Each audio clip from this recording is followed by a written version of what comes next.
vašich srdcích je v tuto chvíli cit nejkrásnější, ten, který se stal inspirací mnoha básníků. Mám na mysli lásku, mocnou kouzelnici, která prý dovede hory přenášet a skály lámat. Pěstujte si ji, až totiž přijdou dny, kdy vám sluníčko nebude zrovna svítit, bude to právě láska, která vám pomůže.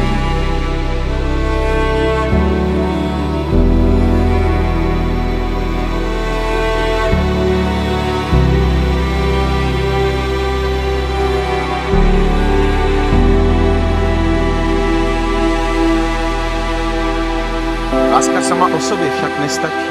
Budete k ní potřebovat i toleranci a vzájemnou úctu. Opravdová úcta je velké umění, nebo spíš dar. Je to bohatá a přesně vyvážená směs pravdy, cti, schopnosti kompromisu, empatie i přátelství.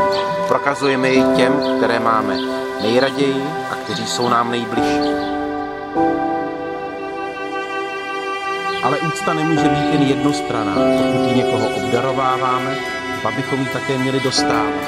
A tak věřte jeden druhému a věřte i sami sobě.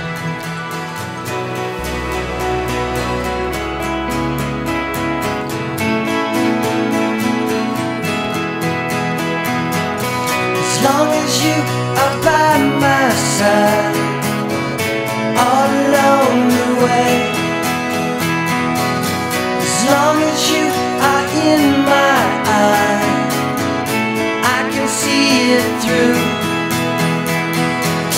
As long as you are next to me, every step of the way.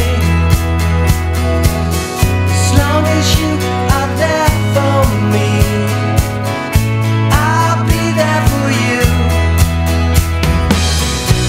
Dovolte mi, abych vám představila novomanžele Sieglovi. Blahopřejeme!